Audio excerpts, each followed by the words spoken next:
Good evening, visitors. Welcome to the Australian War Memorial's Last Post ceremony. My name is Joanna Butler, and joining us today from the Royal Australian Air Force is Warrant Officer Adam Smith.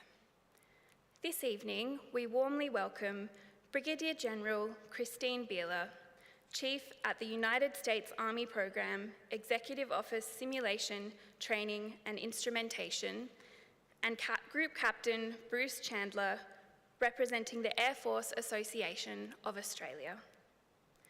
We welcome the veterans who have served, those that are still serving, and the families that love and support them.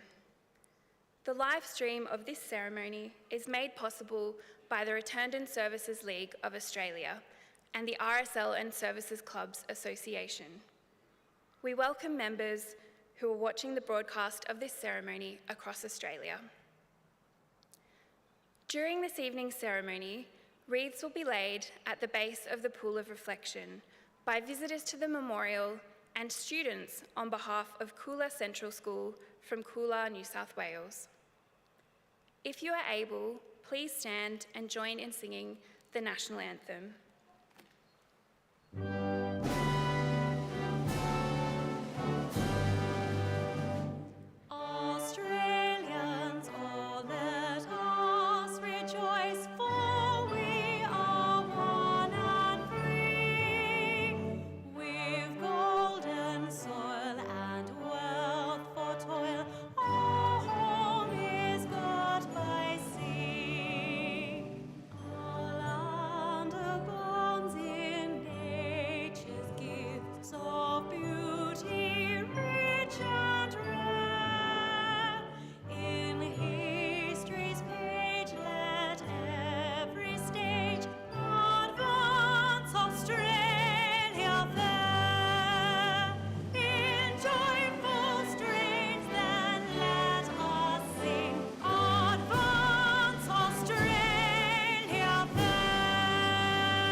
The Australian War Memorial was the vision of Charles Bean, Australia's First World War official historian. Bean landed with the Australian troops on Gallipoli and stayed with them at the front through to the end of the war. The idea of this national memorial and museum came to him at Pozières, France, in the depths of the bloody fighting of 1916. Bean's idea was that this would be a place where family and friends could mourn loved ones buried in faraway places.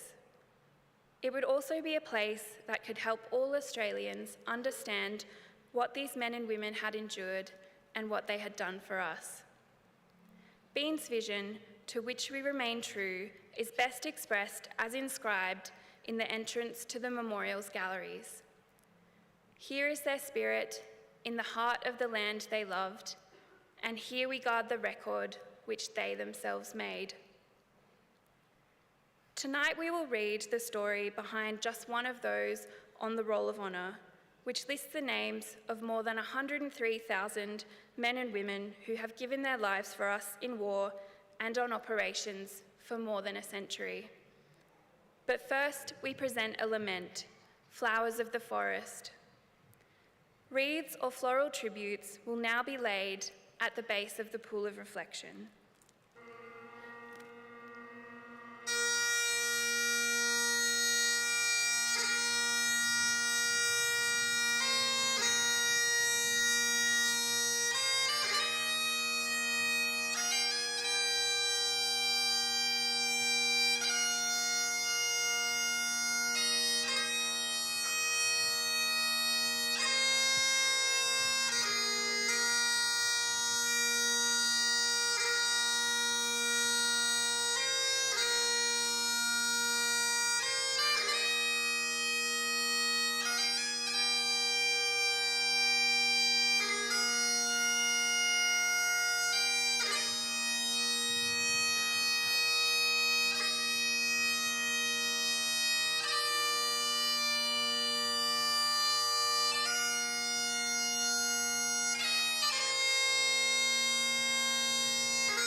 Today we remember and pay tribute to air mechanic David Curran.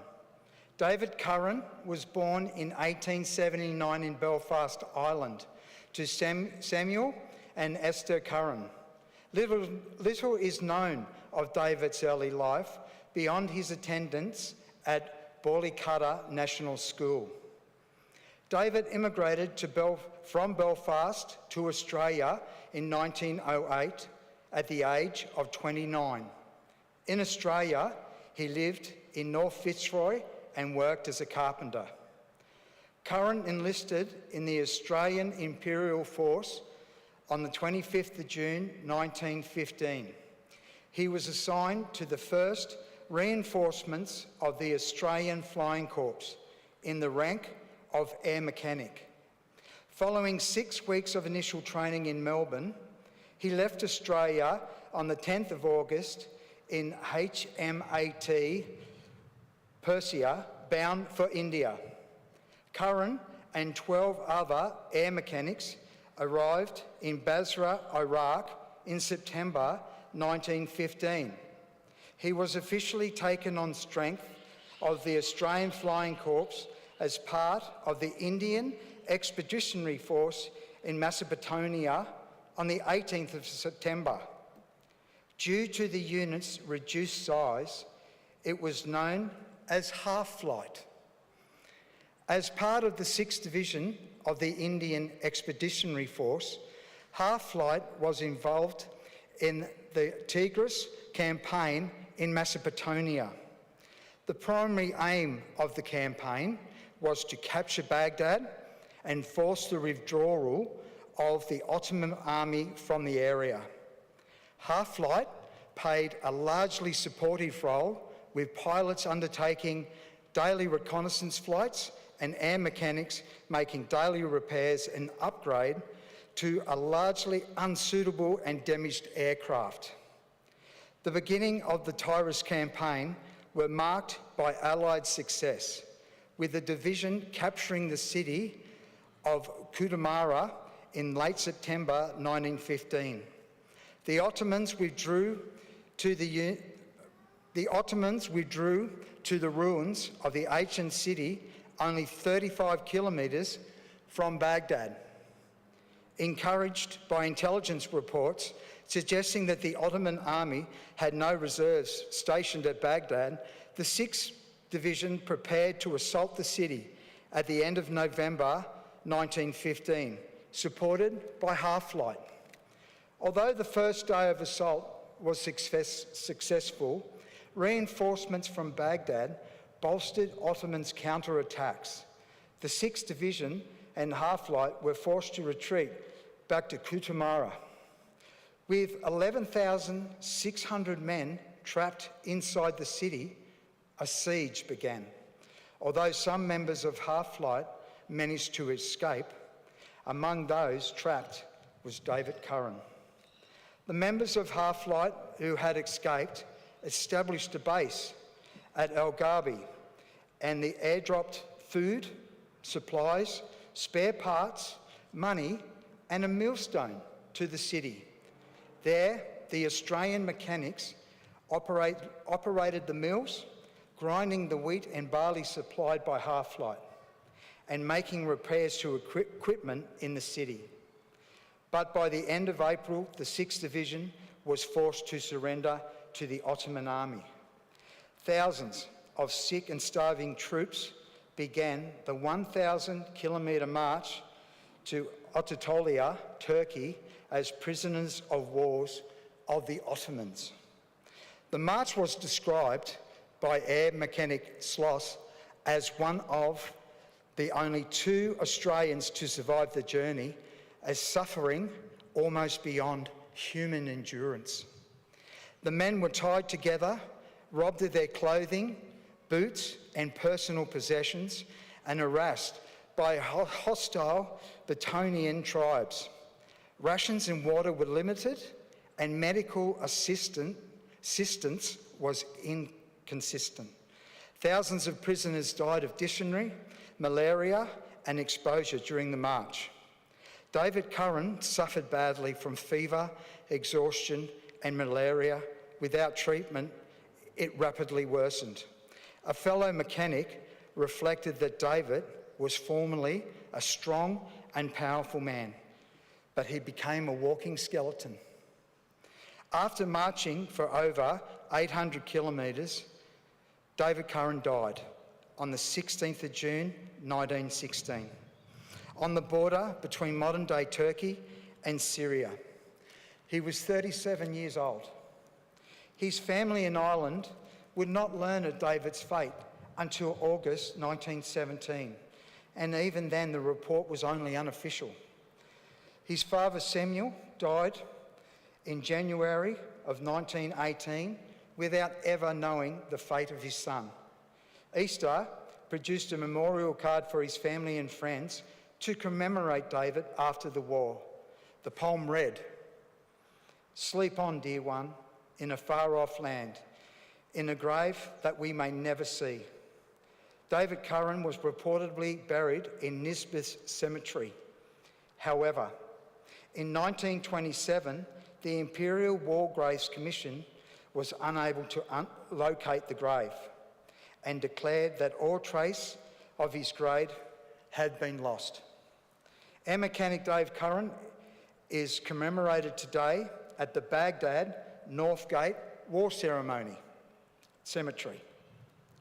His name is also listed on the honour roll to my right among almost 62,000 Australians who died while serving in the First World War.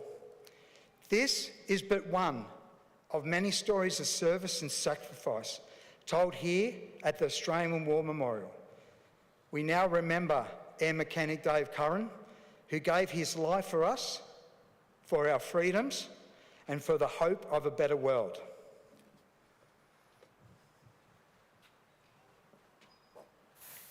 Please stand for the reading of the ode and the sounding of the last post.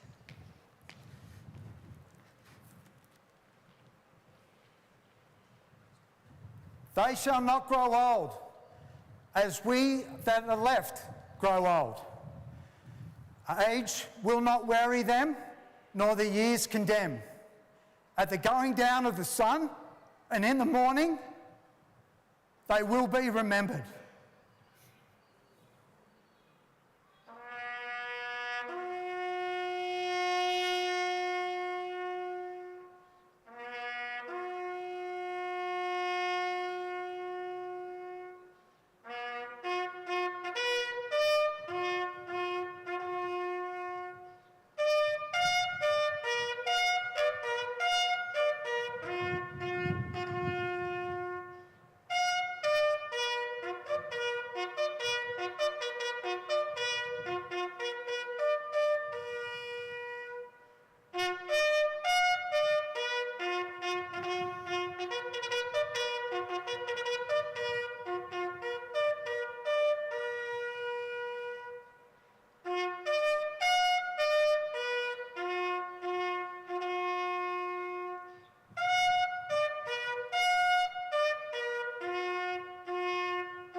Lest we forget. Lest we forget.